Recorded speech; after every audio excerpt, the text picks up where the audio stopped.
Visa की application UK immigration में submit करी थी और प्रायोरिटी सुपर प्रायोरिटी में अपनी फाइल लगाई थी, पर यूके इमिग्रेशन ने आपको मेल भेज दिया है कि भाई अब में तो आपका इंटरव्यू लेना है, और इस कंफ्यूजन में बैठे हो कि भाई यूके इमिग्रेशन अगर कॉल करेगी तो किस तरह से उसकी क्वेरीज को जो है हैंडल करना है।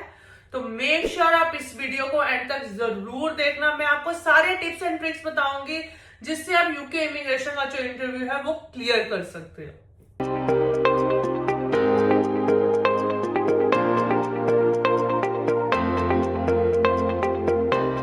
हेलो एवरीवन, दिस है ज्योति गांधी। आज का ये वीडियो स्पेशली यूके इंटरव्यू को कैसे हैंडल करें उसके बेस पर है। यूके इमिग्रेशन ऑल्दो इंटरव्यू तो लेती नहीं है, पर जब भी यूके इमिग्रेशन इंटरव्यू लेने पर आती है वो 30 मिनट से लेके 1 घंटे तक इंटरव्यू ले सकती है।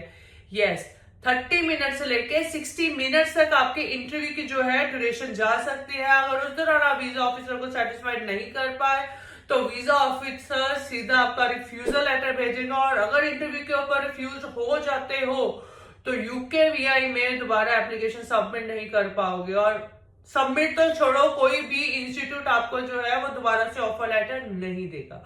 तो मेक श्योर अगर आपको इंटरव्यू की कॉल आ गई है या आप अभी यूके इमिग्रेशन में अपनी स्टूडेंट वीजा की जो फाइल है वो सबमिट करने वाले हो, तो आप अपने आप को इंटरव्यू के लिए प्रिपरेशन करके जरूर रखना, क्योंकि जब यूके इमिग्रेशन इंटरव्यू लेती है तो लेती बहुत फिर तसल्ली से है। बहुत ही कंसर्न रहता है स्टूडेंट्स का जो मेरे पास भी कॉल करते हैं कि मैम हमें यूके इमिग्रेशन से कॉल आई है तो हमें किस तरह से उसको इंटरव्यूज को जो है वो प्रिपेयर करना चाहिए।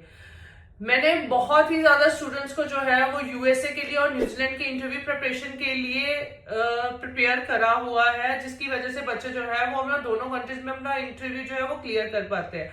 अगर आपके पास भी कॉल आया है related to the UK immigration कि भाई हम आपका इस डेट को आपका जो है वो इंटरव्यू लेने वाले हैं, तो मेक श्योर आप अपने आप को प्रिपेयर करके चलो अपने आप को मेन 4 क्वेश्चंस के लिए। नंबर 1, आपकी यूनिवर्सिटी, आपने यही यूनिवर्सिटी क्यों चूज करी है, आपने इसके अलावा और कौन सी यूनिवर्सिटी को चूज करा है और उसको छोड़कर ये यूनिवर्सिटी क्यों चूज करी है। यानी कि आपका यूनिवर्सिटी का कंपैरिजन बहुत ही क्लियर होना चाहिए। आप जिस यूनिवर्सिटी में जा रहे हो आपको उसके बेनिफिट्स पता होना चाहिए, उसके प्रॉन्स एंड कॉन्स आपको पता होने चाहिए कि ये यूनिवर्सिटी बाकी की यूनिवर्सिटीज के कंपैरेटिवली अलग क्यों है। और जब भी यूनिवर्सिटी का कंपैरिजन करो एंड मेक श्योर जो इंस्टीट्यूशन आपको same level of education, same course, same fees structure पर दे रहा है आप उसके साथ ही कंपेयर करो। ऐसा ना हो कि भाई आपने फाइल तो बीपीपी के लिए लगा दिया पर उसका कंपैरिजन करने बैठ गए यूनिवर्सिटी ऑफ हल के साथ। तो ऐसे वाली सिली मिस्टेक्स नहीं करनी है। नंबर 2, जब भी इमिग्रेशन आपको कॉल करती है मेक श्योर आप बहुत ही ज्यादा कॉन्फिडेंट हो, और कॉन्फिडेंस में आपसे जब वो ये सवाल पूछती है कि how you are going to manage your financials. बहुत ही ज्यादा बच्चे ऐसे होते हैं जिन्होंने सिर्फ और सिर्फ 28 डेज ओल्ड फंडिंग दिखाई होती है, उनको सोर्स का नहीं पता होता कि हाँ ये पैसा 28 दिन पुराना कहां से आया, या कंसल्टेंट को बोल दिया जाता है कि भाई मेरे फाइलिंग के लिए फंडिंग जो है वो आप शो कर दो। तो बच्चों को सोर्स नहीं पता होता।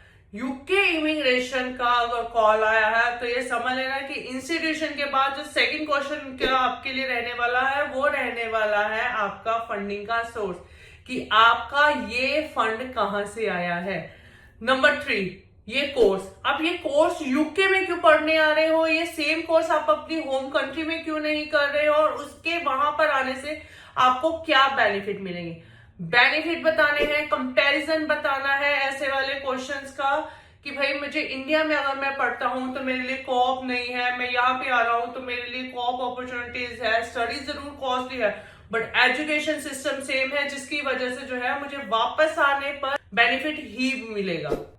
Number 4 question, prospectus of returning home, आप अपनी कंट्री में वापस क्यों आओगे। हमने कभी भी यूके इमिग्रेशन को ये नहीं बोलना है कि भाई मैंने स्टडी कंप्लीट करने के बाद मुझे अपना पोस्ट स्टडी वर्क परमिट लेना है। जैसे ही बोलोगे यानी कि अपने लिए एक रेड फ्लैग ले लोगे। इमिग्रेशन वहीं पर ही है जो आपके लिए बहुत ही ज्यादा स्ट्रिक्ट हो जाएगी और फर्दर अगेन एंड अगेन आपसे बहुत सारे क्वेश्चन पूछ लेगी आपकी लैंग्वेज स्कोर क्या है, आपने लैंग्वेज को दिया है या नहीं दिया है, अगर नहीं दिया है तो क्यों नहीं दिया है। तो ऐसे वाले क्वेश्चन से बचने का बहुत ही सिंपल सा फॉर्मेट होता है।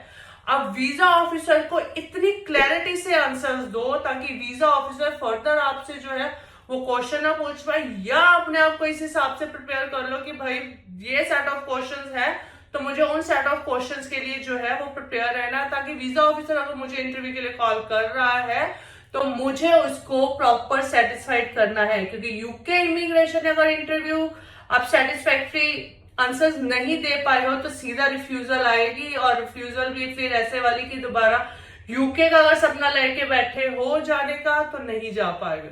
तो अगर आपको जानना है कि यूके इमिग्रेशन को आप किस तरह से हैंडल कर सकते हो या डिटेल में किस तरह से अपने क्वेश्चंस को जो है उसको रिप्लाई करना चाहिए तो ताकि यूके इमिग्रेशन आपको जो है वो वीजा ग्रांट कर दे, तो आप हमारे गिवन नंबर के ऊपर हमें कॉल कर सकते हो या 1-on-1 जो है वो मिलकर भी अपने जो स्टडी अब्रॉड के लिए या यूके इंटरव्यू के लिए जो भी आपके क्वेश्चंस है उसको क्लियर कर सकते हो। Thank you.